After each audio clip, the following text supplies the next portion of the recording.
Hi, welcome to my video, and today I'm covering the game between Lazaro Bruzon and Sevian from round 7. In the opening we had something like reversed BENONI. Basically, white is playing this BENONI setup, but he has extra tempo. And here black plays e6, because he's not castled yet, and if he played e5, that would lead to some sharp lines. Probably after e5 here,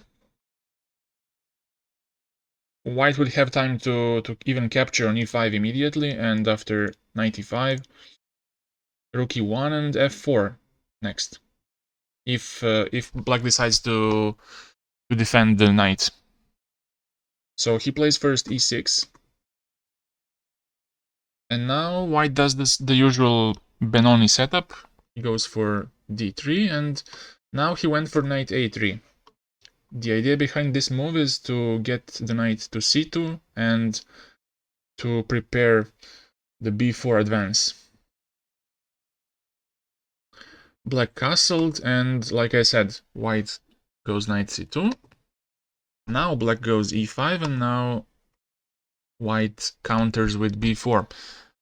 And now it's this b4 pawn can be taken, but if black takes it, then he loses the e5 pawn, a very important pawn in the center, and I think that here black would be slightly worse because of also d4, which could be attacked pretty easily with bishop b2, knight f3 back, and also the b file would be opened, so b7 is also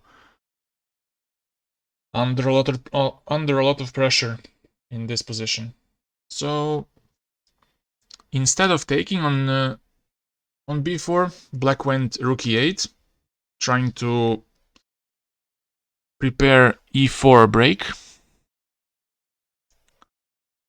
White goes with c5, trying to defend his b4 pawn, because now it is a threat to capture it, because the e5 is defended by the rook. Black goes bishop c7, and white attacks one more time on e5, but still black goes with e4, because when he captures, black has d3. He cannot capture immediately on e4 because the d4 pawn is hanging, so he needs first to push the d pawn, and it seems that white's pieces are a bit cramped. Knight has to go to a3. Also, it was possible to go to e3, but then e4 would hang, and also b4 would be very loose, so he chose a3. Bishop g4 to pin the knight. h3, and now they took. And black went knight b4.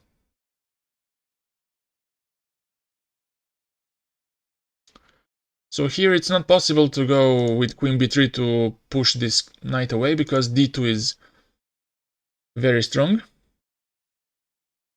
with a double attack, and that's why he attacks with rook b1. Black defends with a5, because this would be too risky, because bishop b2 would make this knight very weak. Queen b3 would come next. Also b7 is under attack, so black waits with capturing on a2. And now white made a mistake. He played king g2. It's losing time, because and here white needs to do something energetically. For example, if he goes rook e3, the idea is to attack d3 and then go bishop d2 next, after which d3 would be really loose after capturing on b4. And in case of some move like knight d7, trying to centralize his knight and also to attack c5. White would have a nice combination. Rook takes b4, takes, and now he would take on d3. And if ba3, then rook takes d7.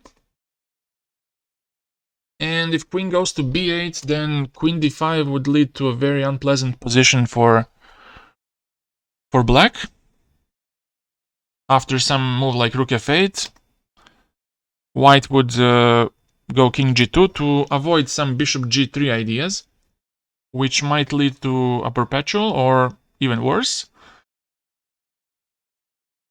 And it seems like black is totally paralyzed, because he is, and white can just continue with improving his pieces. Also, he can continue, he can start pushing his pawn towards h5, h6. And it's not easy to coordinate pieces in this position for black. A rook on a8 is not so useful. He can bring it to a6, but it's questionable if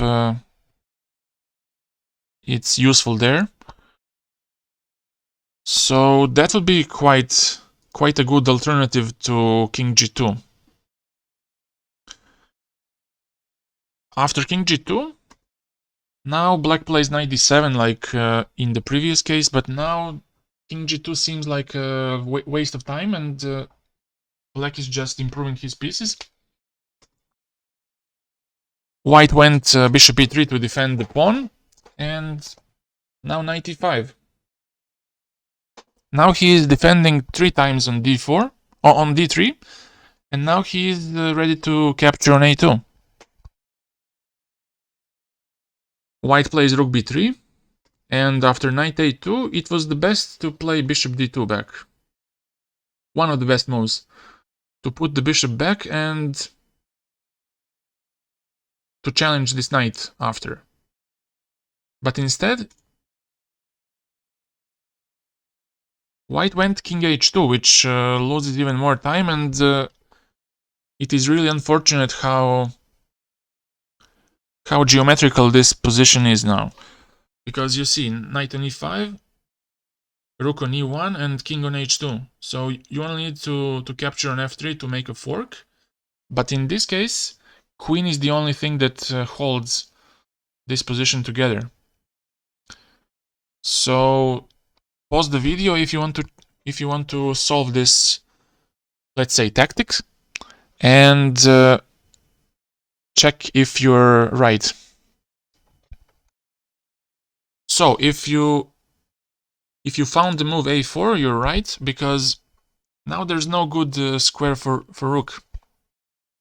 And let me show you why.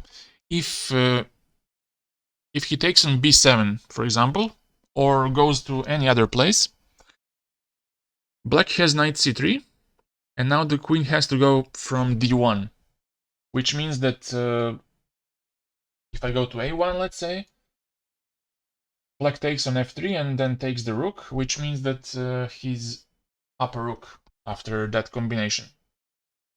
And in this position, after a4, white just resigned because he's losing a rook, and that's enough to resign. Thank you for watching and have a good day. Bye.